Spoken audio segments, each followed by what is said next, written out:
dit, je restaure mon peuple. Et je vais vous parler de restauration.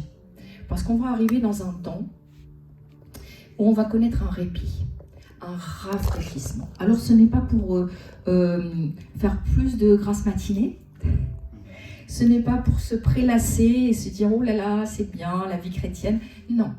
Dieu va amener un temps de rafraîchissement, de restauration, mais c'est pour engranger une très grande moisson. Et vous allez être étonnés de voir que des gens que vous n'aviez pas vus depuis un certain temps, parce qu'ils se rappellent que vous êtes chrétien, ils vont vous appeler, ils vont vous solliciter, et parce que ça, c'est le mouvement de l'Esprit qui va faire ça. Le Saint-Esprit va être répandu maintenant sur toute chair, parce que c'est le temps que Dieu a fixé. Ce n'est pas quelques-uns qui sont chrétiens, qui suivent le Seigneur, mais c'est sur toute chair. Attendez-vous vraiment à des choses incroyables qu'on n'a jamais vues, même pas dans les plus grands des plus grands réveils. Ça va être glorieux, mais Dieu veut qu'on travaille. Dieu a prévu qu'on travaille parce qu'il va y avoir énormément de travail. Et moi, j'ai remarqué une chose, c'est quand les chrétiens ne sont pas restaurés, ils ont du mal à travailler efficacement. Parce qu'il y a, à l'intérieur, il y a des choses qui font qu'ils ne sont pas en pleine possession, je dirais, de leur potentiel. Et moi, je crois qu'aujourd'hui, le Seigneur s'adresse à vous, peuple de Dieu. Il faut passer par un temps de restauration. Et je vais lire Psaume 23, 1 à 3. C'est un cantique de David. L'Éternel est mon berger, ça démarre bien. Moi, je suis contente personnellement de savoir que Dieu est mon berger. Quand je me trouve des fois sur des routes un peu solitaires, toute seule dans la voiture, que j'y connais rien, et je me dis, Seigneur, si je tombe en panne, je suis mal. Et bien, je suis contente, tu es mon berger. C'est toi qui as la responsabilité de moi, de ma vie, de mon âme et de ma voiture. Enfin, il faut que tu me mènes à bon port. Et je suis contente parce qu'on n'a pas toujours son mari, son conjoint, des gens qui sont là, qui veillent sur nous. Et les gens célibataires le savent, qu'on est bien content que l'Éternel soit notre berger. Parce que partout où on va, et même les gens mariés, c'est important. Le conjoint ne peut pas tout faire. Mais l'Éternel est mon berger. Est-ce qu'on peut le dire ensemble? L'Éternel est mon berger.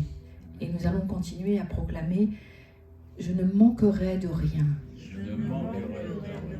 Il me fait reposer dans de verts pâturages. Il me dirige près des eaux paisibles. Il restaure mon âme. Il me conduit dans les sentiers de la justice à cause de son nom. » Ce n'est pas à cause de vous, c'est à cause de son nom. Le nom Jésus-Christ aussi. Dieu est mon berger. Et parce que Dieu est mon berger, il y a une provision. Une provision pour ma vie. Une provision pour ma vie physique. Une provision pour ma vie émotionnelle. Pour mon âme. Et il y a une provision pour ma vie spirituelle. Et c'est à moi de venir puiser dans cette provision de Dieu. Parce qu'il est mon berger. À cause du nom de Jésus-Christ. Et Dieu restaure mon âme beaucoup plus que je ne pense. Il restaure mon âme et il veut, en tout cas, il souhaite nous donner des temps de rafraîchissement. Est-ce que vous avez des fois des temps de rafraîchissement? Je ne vous parle pas des temps où on rit, on s'amuse. Ça fait partie des temps de rafraîchissement et je crois en la vertu thérapeutique du rire. Et je vois beaucoup de chrétiens qui se prennent beaucoup trop au sérieux et qui sont un peu trop religieux. Et ils ont minimisé la vertu thérapeutique du rire. Et je vois parfois des chrétiens qui ont le côté enfant assez développé, mais quelque part, l'âme va mieux. Il ne faut pas trop non plus. Mais il y a des chrétiens qui savent rire, s'amuser sainement, vous voyez. Et je crois qu'il y a une vertu thérapeutique au rire. Et ce côté enfant en nous, les hommes en ont peut-être un peu plus que les femmes, à voir. Et qui d'un seul coup, voilà, il y a un lâcher-prise dans le rire, dans ce côté de... Ça produit des hormones de bonheur, et puis on estime aussi que ça rallonge la vie de 20%. Les gens qui savent rire, ne pas se prendre au sérieux, et savoir, voilà, profiter un peu aussi sainement de la vie. c'est une petite parenthèse. Et j'ai vu d'ailleurs dans le ministère, quand j'exerçais le ministère, des fois le rire, la personne est saisie de rire. Et il y a une restauration qui se fait un peu en accéléré dans son âme. Des gens qui ont beaucoup souffert, et des fois Dieu met une onction de rire. Et quand on regarde, on dit, mais ça paraît pas très spirituel. C'est très spirituel. Parce que Dieu a créé l'homme, la femme, évidemment, d'une certaine façon. Et Dieu a mis le rire dans les émotions. Et parce que ce rire détend, parce que ce rire produit des hormones du bonheur, etc. Donc, il faut fonctionner selon Dieu. Comment Dieu nous a créés. Et pourquoi Dieu dit qu'il restaure notre âme? Il dit ça parce qu'il opère continuellement des travaux dans votre âme. Est-ce que vous avez remarqué? Dieu est un grand architecte, finalement. Et il a vu un peu votre édifice, mais il continue de faire des petits réajustements sans arrêt. Il fait des réglages. Dans ma vie, dans votre vie, il fait des réglages. Et à chaque fois, c'est aussi le grand horloger, mais à chaque fois, il considère qu'il y a encore des petits réglages à faire. Et moi, je trouve ça beau.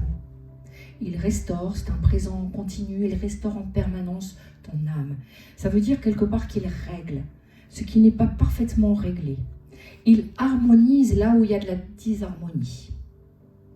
Il permet d'équilibrer ce qui ne l'est pas trop ou pas suffisamment. Et j'aime ça, et quand je vois dans la vie des gens, en tant que pasteur, des fois je vois les gens arrivent et je dis « Seigneur », mais la personne elle fonctionne à l'envers. Et ça m'est arrivé de donner des paroles de connaissance, c'est dire « Tu fonctionnes à l'envers ». Je dis « Mais ça veut dire quoi fonctionner à l'envers ?» C'est que dans l'âme, il y a plein de choses qui sont mises un peu n'importe comment, en désordre. Et vous savez, moi j'ai pour habitude de dire que le désordre, le diable vient toujours dans le désordre. Peut-être même que c'est lui qui a mené du désordre dès le départ. Mais il ne faut pas être fataliste, parce que Dieu ne l'est pas. Il voit encore les zones de désordre dans ta vie, et il dit « Je restaure ton âme ». Que tu lui demandes ou que tu ne lui demandes pas, il est en train de restaurer ton âme. Dès l'instant où tu viens en prière, dès l'instant où tu as une communion avec le Seigneur, il est en train de restaurer ton âme. Vous savez, j'ai vu beaucoup de gens brisés par la vie, des gens très abîmés par toutes sortes de traumatismes. Et Dieu, bien sûr qu'il guérit l'âme qui est brisée, mais la restauration est plus large et ne fait pas que guérir. Il remet d'aplomb ce qui ne l'est pas. Quand on est arrivé au Seigneur, il y a tant de choses peut-être qui dysfonctionnent pour différentes raisons. À commencer par notre enfance, où on a reçu des choses qui n'étaient pas du tout bibliques. Mais quand je viens au Seigneur, il va traiter avec mon esprit. Il va traiter en priorité avec mon esprit. Et il va régénérer mon esprit. Parce que c'est nécessaire. Parce que le Saint-Esprit va venir habiter dans mon esprit. Et il faut que mon esprit soit suffisamment régénéré. Il va ouvrir mon esprit. Il va créer à nouveau mon esprit. Il va recréer mon esprit qui était mort à la chute. Mais il ne parle pas de l'âme. La priorité, c'est l'esprit. Cet esprit qui permet que je sois en communion avec Dieu. Tout ce qui passe dans l'esprit, c'est ma prière, c'est la réception que j'ai de Dieu, la conception que j'ai de Dieu, c'est la Bible, c'est les choses de Dieu passent par l'esprit. Et Dieu recrée l'esprit, c'est la première chose. Mais Dieu considère que ton âme est extrêmement importante. Et Dieu ne dit pas, la seule chose qui m'intéresse c'est ton esprit, le reste, non. Dieu recrée l'esprit et il dit, ton âme est extrêmement importante à mes yeux. L'âme, c'est ta personnalité. C'est ce qui fait de toi un être unique. L'âme, c'est tes pensées. L'âme, c'est ton intelligence. L'âme, c'est tes émotions. C'est la façon dont tu vois les choses. C'est la façon dont tu vas les décrire. C'est ton âme. Il y a un réservoir d'âme et un potentiel dans notre âme incroyable. De faire le bien, de concevoir le bien ou de concevoir le mal et de faire le mal. C'est dans ton âme, les pensées. Et le Seigneur veut agir à l'intérieur de ton âme. Quand on vient au Seigneur, la Bible nous dit qu'on a comme une semence, un ADN qui vient de Christ. Dieu plante un ADN, celui de Christ dans notre vie. Mais cet ADN, as-tu remarqué, parfois il peut pousser, il peut s'élargir, il peut venir dans tout l'espace de ta vie et parfois, comme une graine, il ne prend pas beaucoup d'espace, il ne grandit pas. C'est l'âme. C'est une histoire de restauration aussi de l'âme et par rapport à tes pensées, ce qui se passe. Parce qu'on a l'ADN de l'amour, on a la graine plantée en nous de l'amour de Christ. Mais est-ce qu'on va grandir nécessairement dans l'amour? Pas forcément. Et alors, qu'est-ce qui se passe? Il y a un combat qui se passe avec mon âme. Pas avec mon esprit nécessairement qui a été restauré, mais avec mon âme. Mon âme qui va combattre quelque part Dieu, sans le vouloir, peut-être même inconsciemment. Ma pensée va révéler mes idées, ma volonté et mes émotions. Et si tout cela, ça n'a pas été complètement restauré, il va y avoir une lutte, un combat et beaucoup de stress. Et je vais aller dans une direction, et alors que le Saint-Esprit me demande d'aller dans une autre direction. Et ça devient compliqué, parce que c'est un peu le bazar. Vous savez, il y a des gens qui vivent selon leurs émotions. Et j'ai vu des chrétiens, des chrétiennes vivent selon leurs émotions du moment. Aujourd'hui, j'ai envie. Demain, je n'ai plus envie. Ah, aujourd'hui, je me sens bien, je vais le faire. Et demain, je me sens beaucoup moins bien, je ne vais pas le faire. Ce sont les émotions. Mes circonstances, ma vie, toute ma vie tourne autour de j'ai envie, j'ai pas envie, je le sens pas. Et on aime le Seigneur. Je ne remets pas en question le fait que la personne est née de nouveau. Mais elle marche charnellement selon et au gré de ses émotions parce que la restauration n'est pas complète. Parce qu'elle n'est pas convaincue que ses émotions ont besoin d'être restaurées. Il y a des gens qui n'arrivent pas du tout à rire. Il y a des gens qui n'arrivent pas du tout à pleurer. Et il y a des gens qui n'arrivent pas à se réjouir parce que les autres sont bénis. Vous savez, il y a un vrai problème comme ça avec nos émotions aussi. Et ça ne doit pas être une dictature, mes émotions. Et il y a des gens qui ont même les émotions en décalé. J'ai vu des gens leur annoncer une nouvelle triste et qu'ils rigolaient. Et tout est à l'envers. Tout est complètement à l'envers. Et vous savez ce qu'on a besoin de voir aujourd'hui? Moi, je crois que Dieu va lever beaucoup de femmes dans cette fin des temps. Mais ce qu'on a besoin de voir, c'est la stabilité. On a beaucoup décrié les femmes en disant les femmes, elles sont au gré de leurs hormones. Autant dire au gré de leurs émotions. Mais c'est faux. C'est un langage très sexiste. La femme peut être dans l'équilibre et la stabilité bien autant qu'un homme, si ce n'est parfois plus. Dieu veut lever des femmes, des hommes, mais Dieu veut lever des femmes qui se tiennent dans la stabilité, qui ne soient pas comme un yo-yo émotionnel, parce que tout ça, c'est le réservoir de l'âme. Il faut sanctifier ses émotions. On ne te demande pas d'avoir envie, on ne te demande pas de bien le sentir, Dieu te dit de faire. Ce n'est pas facile et ça nécessite d'avoir aussi fait tout un travail de collaboration avec le Saint-Esprit. Je vous parle en ma qualité de ministre dans la délivrance. J'ai vu beaucoup de gens délivrés.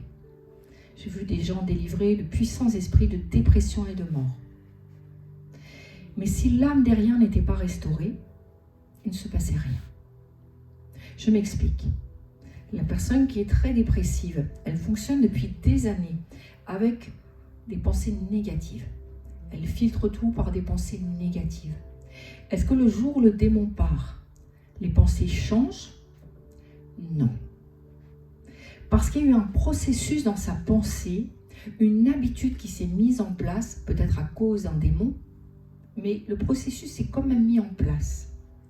Et aujourd'hui, quand elle est confrontée à une situation, Elle a pris l'habitude, c'est comme des forteresses qui sont venues, de voir les choses en noir, plutôt qu'en blanc. Le démon est parti, elle ne peut pas incriminer le démon. Elle a été délivrée. Elle le sait parce qu'elle ne ressent plus la fatigue de la dépression d'avant. Elle le sait parce qu'elle arrive à vivre quasiment normalement. Et elle peut témoigner de sa délivrance. Mais les pensées, c'est un chantier permanent.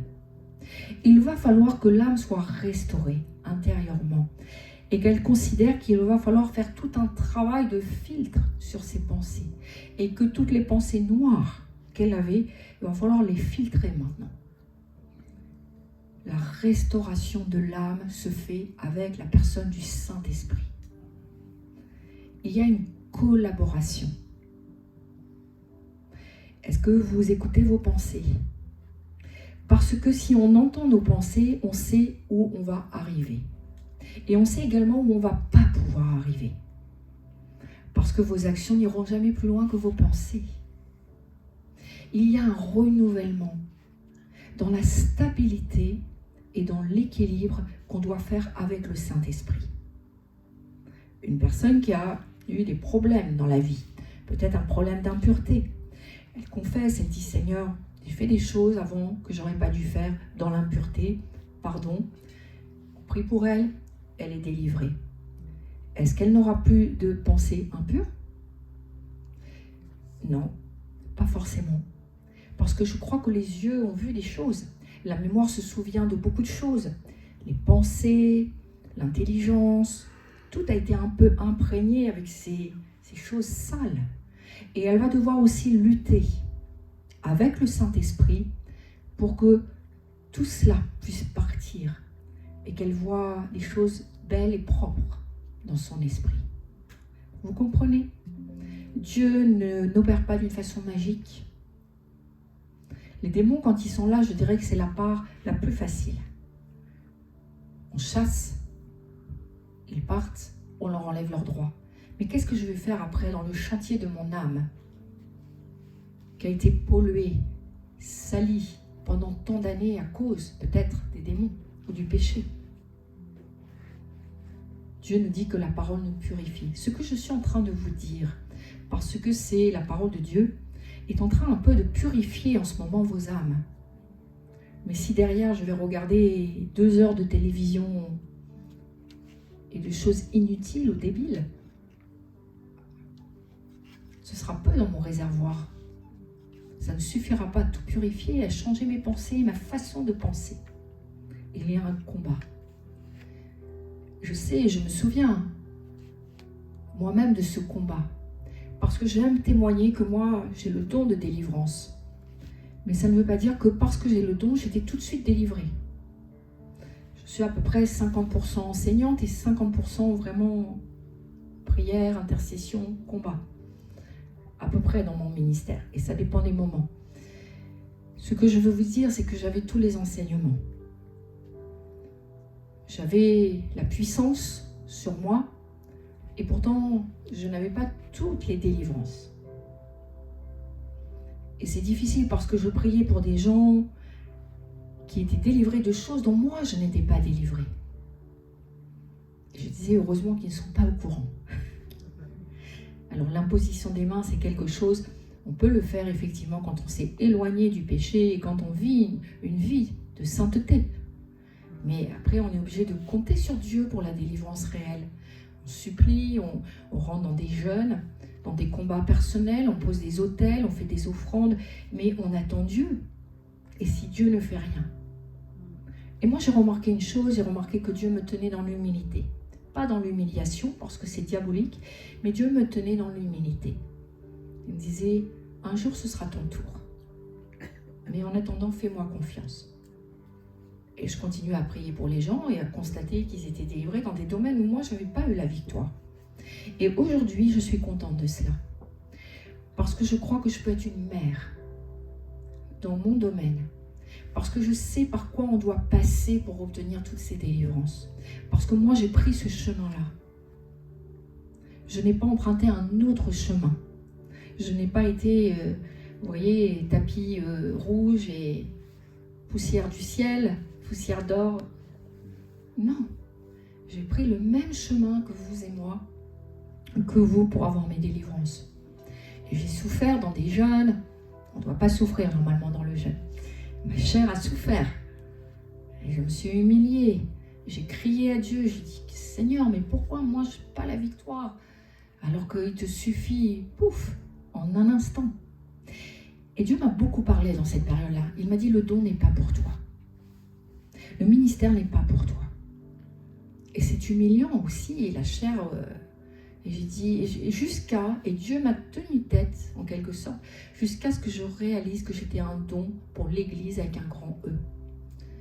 Et que moi, je n'avais pas à profiter du ministère et du don que Dieu m'avait donné. Et si jamais j'en profite, c'est une grâce.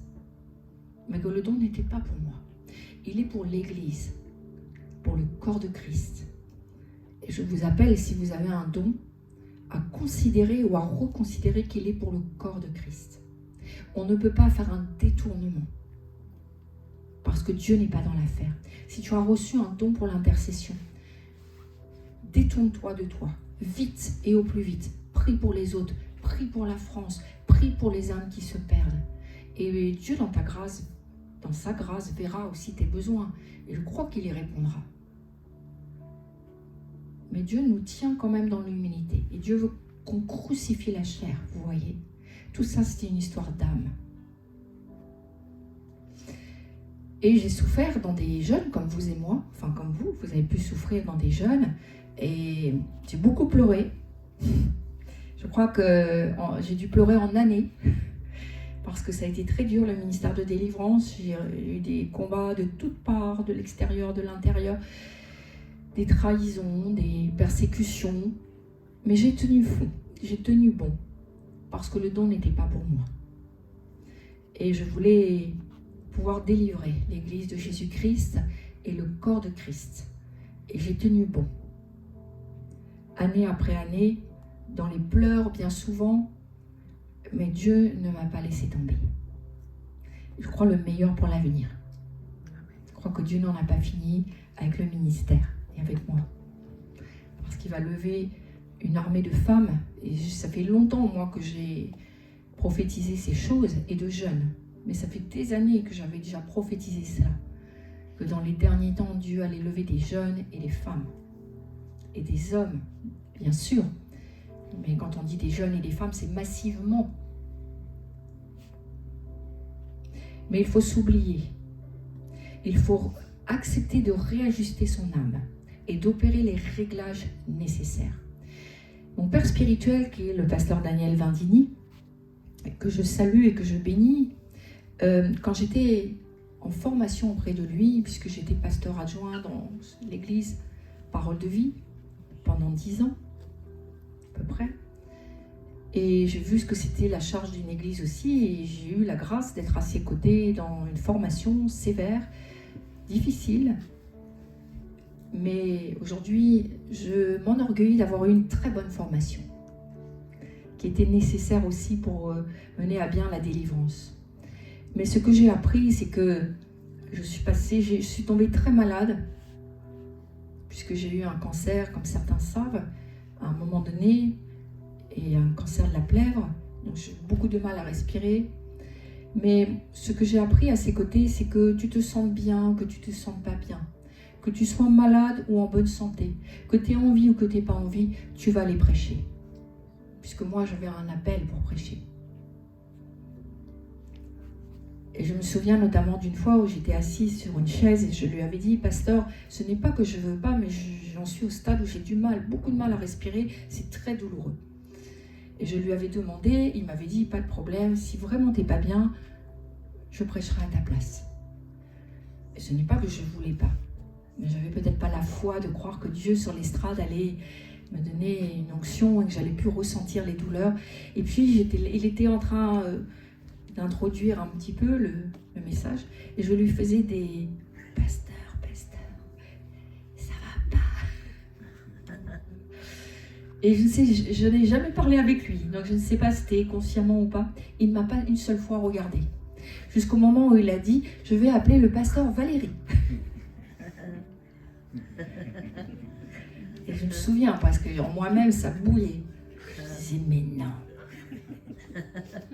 Et je suis arrivée sur l'estrade, alors que sur ma chaise, j'avais du mal à respirer. Et je suis arrivée.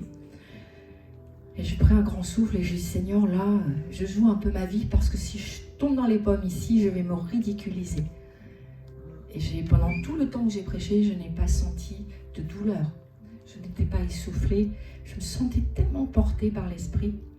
Et dès que j'ai fini, je me suis rassise. À nouveau, je me suis sentie mal. Donc, on fait des expériences comme ça. Et j'ai fait beaucoup d'expériences dans ce style. Et maintenant, je contrains mon âme. Je dis, c'est quand même pas toi qui vas décider.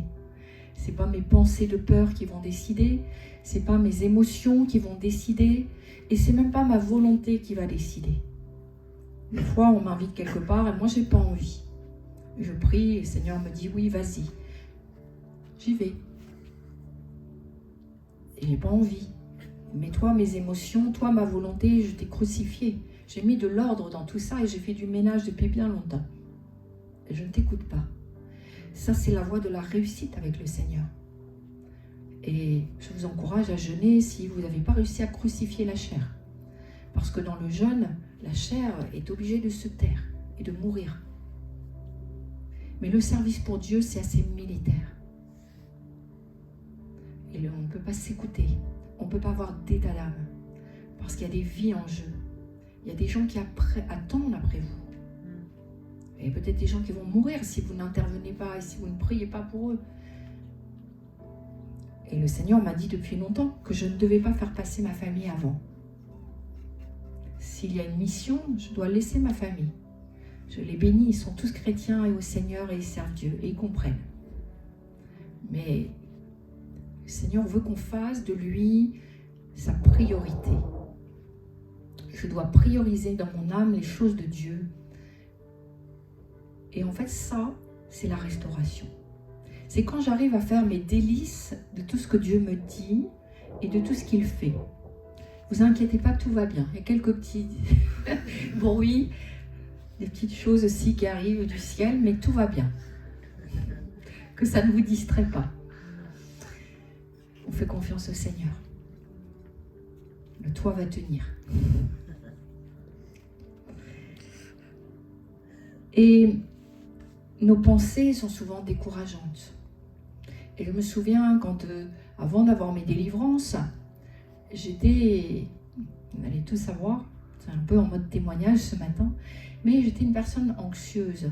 Parce que mon père était anxieux, parce qu'il nous avait élevés dans quelque chose d'anxiogène. Il nous avait toujours transmis ses peurs, ses craintes.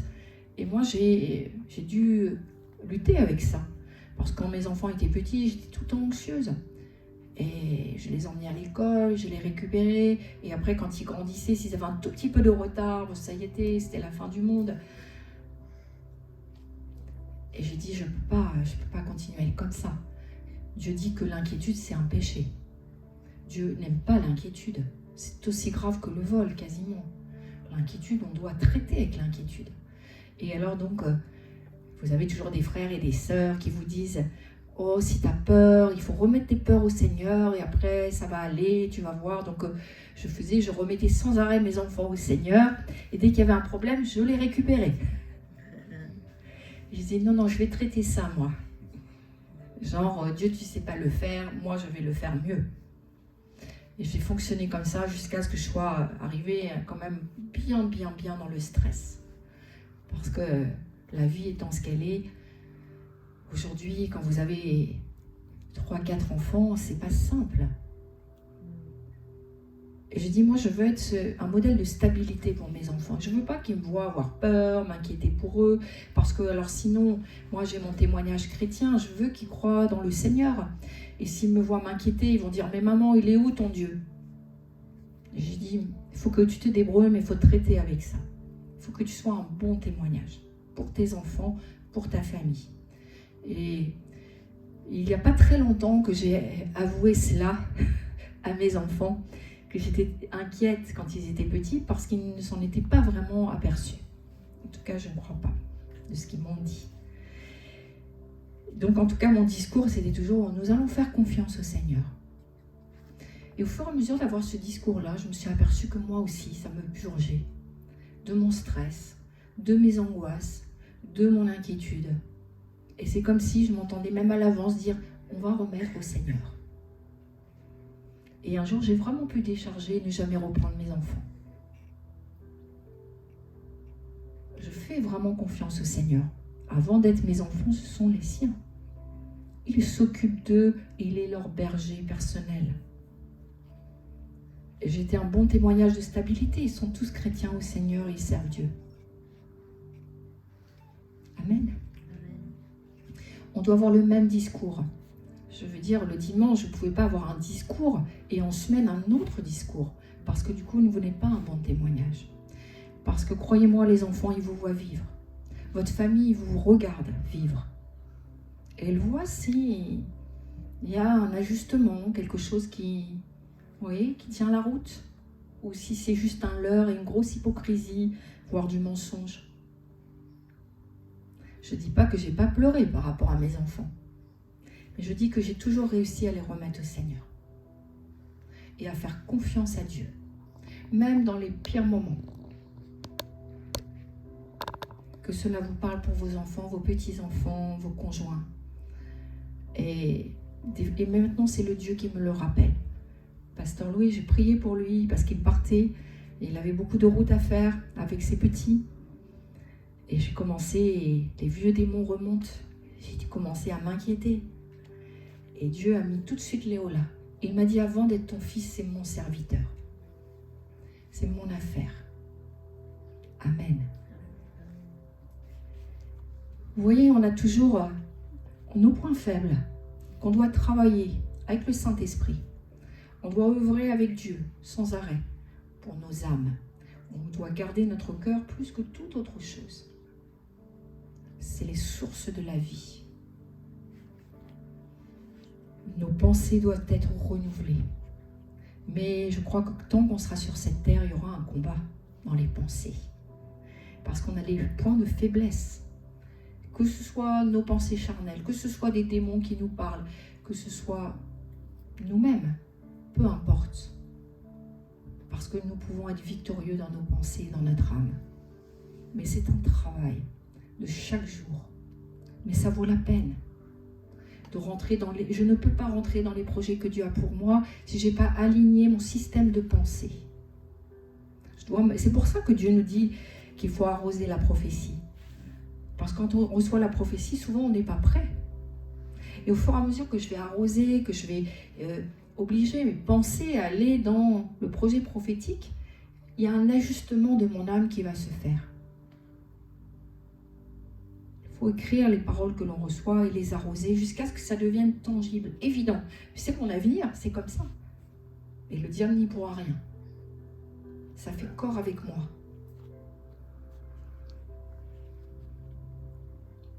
On a parfois des forteresses mentales. Il faut pouvoir les abattre. Ce n'est pas une histoire de démons, c'est une histoire que je me suis forgée, des forteresses mentales, par mon éducation, ce que mes parents m'ont dit, la façon dont moi j'ai pensé par la suite. Il y a des forteresses mentales. Il faut qu'elles soient brisées, abattues, anéanties. Si tu n'y arrives pas, jeûne et prie pour détruire toutes ces forteresses mentales. Peut-être que c'est la peur. Peut-être qu'il y a une forteresse mentale de peur qui fait que tu n'arrives pas à aboutir. Peur de l'échec, peur du rejet. Il y a tellement de peurs, c'est impossible de les nommer toutes. Mais la forteresse mentale est là, et dès que tu essayes de faire la chose, tu te heurtes à un mur de peur. Il t'appartient de détruire cela. Il t'appartient d'identifier et d'abattre cela dans la prière. La peur se chasse. Qu'il y ait un esprit ou pas derrière, la peur se chasse. Parce que l'amour parfait,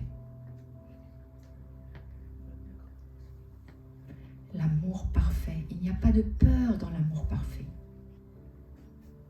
Et si j'ai vraiment cette conviction que Dieu est mon berger, je ne peux pas craindre en même temps. Je ne peux pas avoir de peur pour mon présent, pour mon avenir, pour mes enfants. Je ne peux pas avoir de peur. Je ne peux pas partager la peur avec le royaume des ténèbres. Il faut que nous soyons, comment vous dire, entiers. Des fois, nous sommes un peu fractionnés. On est capable de dire le dimanche que Dieu est mon berger et que je ne craindrai rien. Et dès le lundi, on a toutes sortes de craintes. Et on est vraiment un peu fractionné des fois. Et c'est de ça dont Dieu parle quand il dit qu'il restaure nos âmes. Il veut qu'on soit un. Mais qu'il n'y ait pas comme ça des zones dans nos vies où on est un peu schizophrène quelque part. Vous comprenez ? Et je crois que Dieu, comme il est notre berger, il peut entendre. Il peut tout entendre. Il faut que tu ailles à lui et que tu traites avec lui les zones d'ombre. Dire voilà Seigneur, je suis spirituellement un peu schizophrène. Vous comprenez, c'est une façon de parler. Mais il y a des décrochements un peu, il y a besoin de restauration dans mon âme. Les choses ne sont pas bien en place. Je suis d'une certaine façon au travail, d'une certaine façon à l'église, d'une certaine façon encore dans la famille. Il y a besoin de rassembler tous ces petits morceaux de vous pour faire une belle unité. Et ça ne pourra pas avoir lieu sans restauration de l'âme. Et parfois les chrétiens ils me disent « Mais pasteur, je suis blessé, je veux que Dieu me guérisse. » Je dis « Oui, mais est-ce que tu as fait un inventaire des dégâts ? Parce que si on n'a pas fait d'inventaire, on ne saura pas si Dieu nous guérit. Comment vous allez voir la différence ? Et comment vous allez pouvoir dire « Ah, je sais que Dieu m'a guéri. »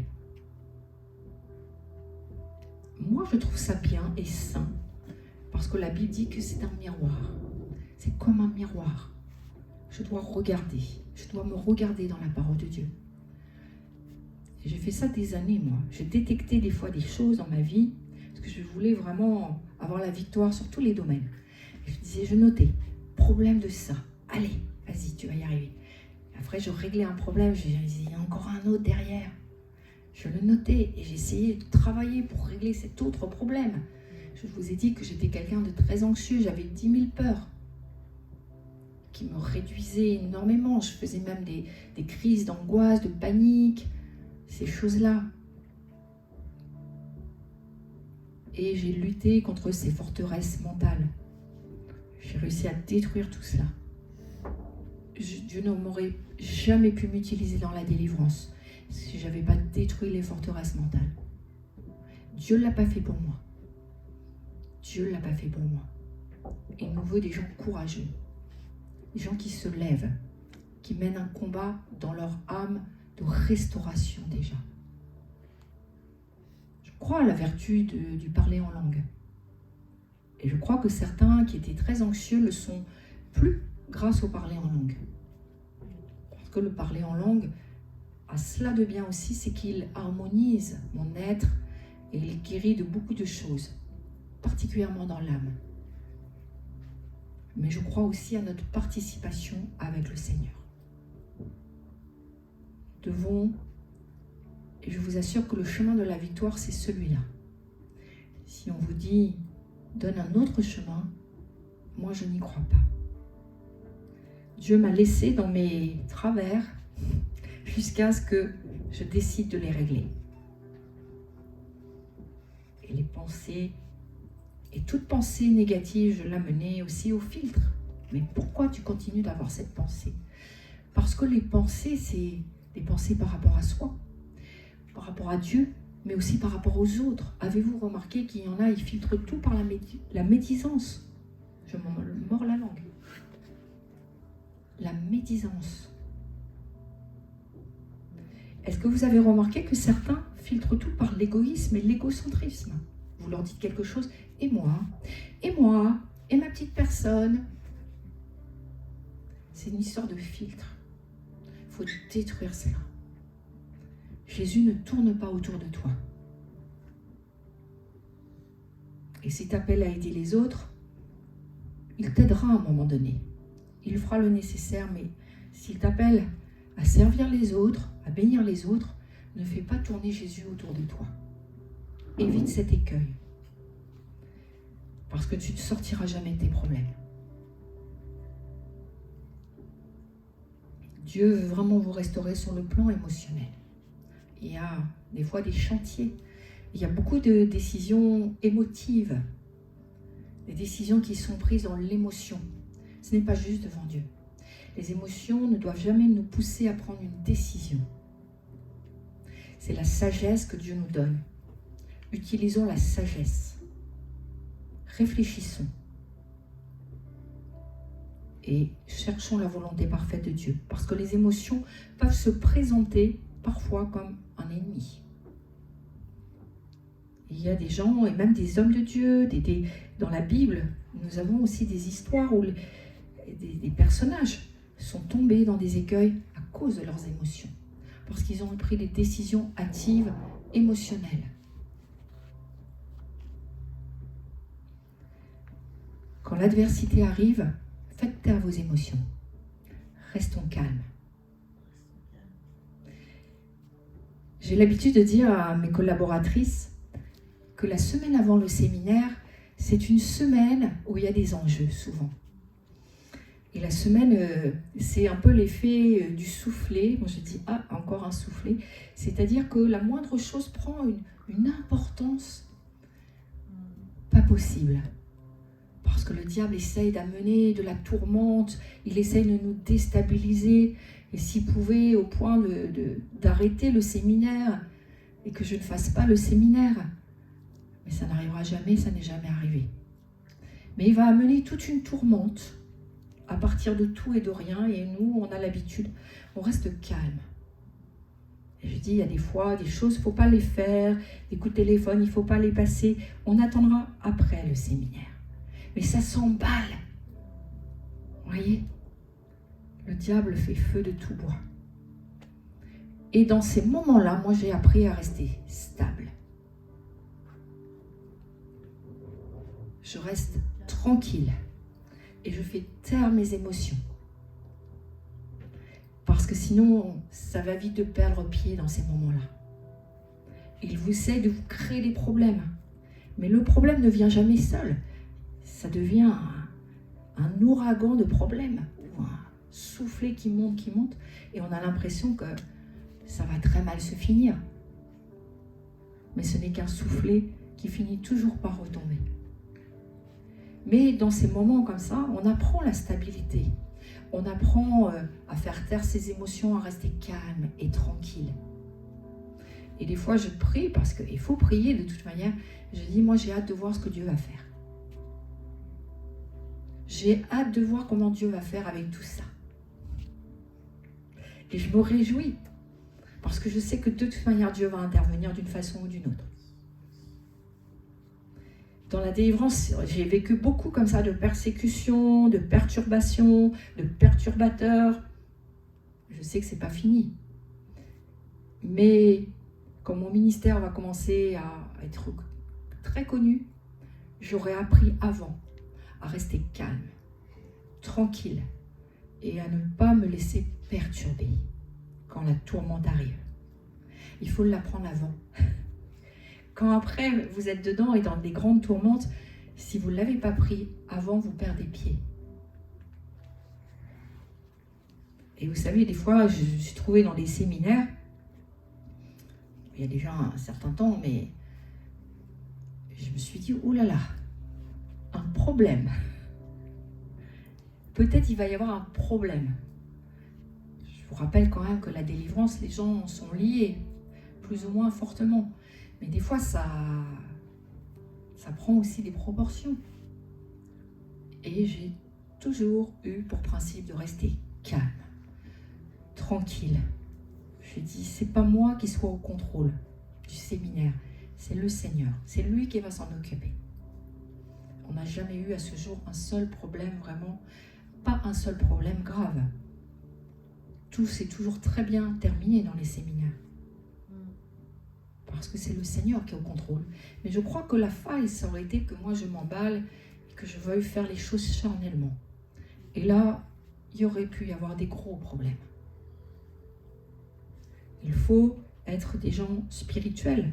Et quand vous travaillez dans le spirituel, chaque erreur peut être très importante. Je l'ai appris. J'ai vu avant, quand j'étais en formation, faire des petites erreurs. Mais comme c'était dans du spirituel, c'est devenu des grosses erreurs. Et j'ai appris de mes erreurs. Et j'ai surtout appris que dans le spirituel, il faut être très prudent. Il faut être très sage. Ça peut vriller très vite. Et je m'adresse aux serviteurs, servantes de Dieu, en disant voilà, il faut de la sagesse pour traiter les affaires de Dieu. Et il faut rester tranquille, paisible, stable. C'est important. Nos émotions ont parfois besoin d'être touchées, c'est sûr. Et je voudrais finir en vous disant que la vie m'a appris des choses, mais que ce que je voudrais vous partager aujourd'hui, et peut-être vous communiquer, c'est que nous devons aussi aider les autres. Pas forcément en prenant le micro comme je fais et en prêchant, parce qu'il faut que chacun soit à sa place. Moi, je ne voulais pas du micro, j'ai eu le micro. Peut-être que vous voulez le micro et que vous ne l'aurez pas. Je ne sais pas. Il faut faire confiance au Seigneur. Mais ce que je veux vous dire, c'est que en toute chose, nous devons voir l'autre aussi.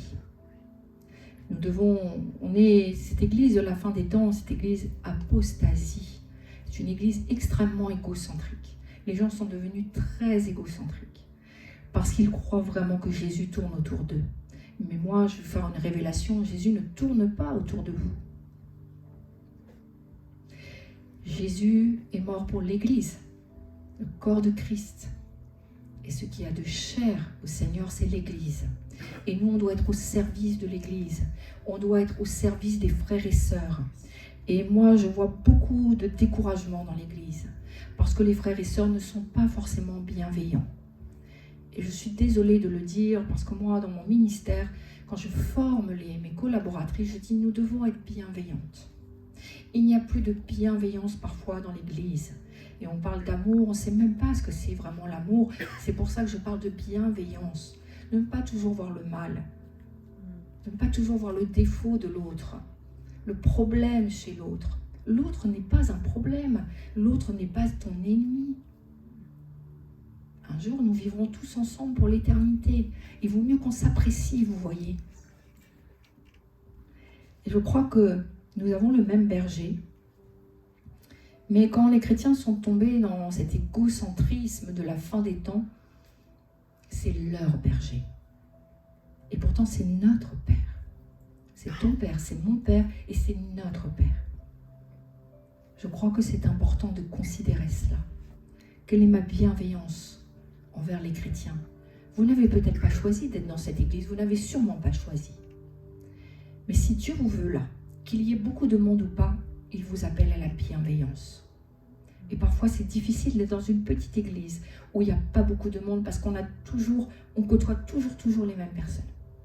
Et c'est plus dur que quand il y a du monde. Parce que là, on peut aller vers d'autres personnes.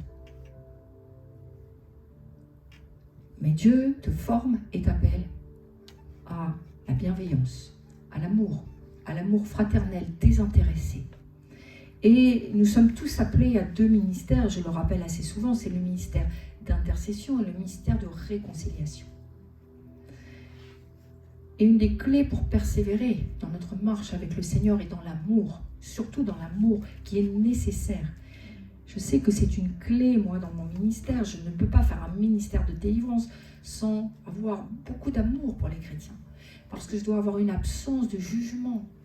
Quand ils me disent leurs problèmes, je ne peux pas avoir une once de jugement, sinon je ne serais pas en mesure de les porter dans la prière. Et vous croyez que ça m'a été donné comme ça?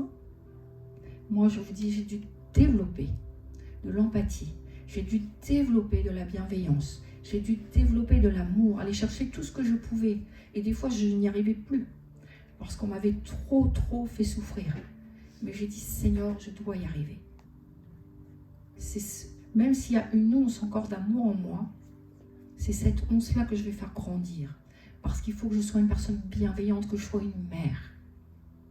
La mère, elle aime ses enfants, qu'ils aient fait bien ou qu'ils aient fait mal. Elle les aime. Elle ne les abandonne jamais. Et moi, je veux être une mère pour la France. Et moi, je vous encourage à encourager le corps de Christ. Bien sûr que les pasteurs ont besoin d'être encouragés, mais chaque frère et sœur a besoin d'un encouragement. Quand vous vous voyez le dimanche, donnez-vous des bonnes paroles. Des fois, je ne comprends pas. On me dit, tiens, tel frère ou telle sœur, il voulait te dire tout le bien qu'il pensait de toi, mais il ne l'a pas dit. Je dis, j'aurais préféré pas le savoir. Parce qu'il y a des gens, vous avez l'impression qu'on leur enlève quelque chose. Ils ne sont pas en mesure de faire un seul compliment. Pas une seule parole de bienveillance, de bénédiction qui peut sortir de leur bouche. On a l'impression qu'on leur enlève quelque chose. Mais moi, je te dis que dans le royaume de Dieu, c'est le principe des semences et des récoltes. Ne t'attends pas à être encouragé quand tu en auras besoin. Ne t'attends pas à recevoir de la bienveillance ou de l'amour si tu n'as pas semé avant. Parce que Dieu est juste. Il va falloir que tu commences à dire aux autres combien tu les apprécies, combien ils sont une bénédiction pour le corps de Christ. Peut-être qu'au début, tu vas te forcer. Mais crois-moi, il y a un réservoir. Et le jour où tu auras besoin d'être béni, besoin d'être encouragé, besoin qu'on pleure avec toi parce que tu es triste. Quelqu'un te prenne dans les bras et te dise, je comprends ta douleur, je comprends ta souffrance, sans te juger. Si tu n'as pas semé avant, ça n'arrivera pas. Beaucoup de frères et de sœurs ont quitté l'église en brandissant le manque d'amour dans les églises. Et je les entends. Mais quand j'entends leur bouche parler et qu'ils ne sont pas capables de la moindre parole de bienveillance, je me dis, ils n'ont pas semé dans ce réservoir-là. Qu'est-ce qu'ils viennent chercher?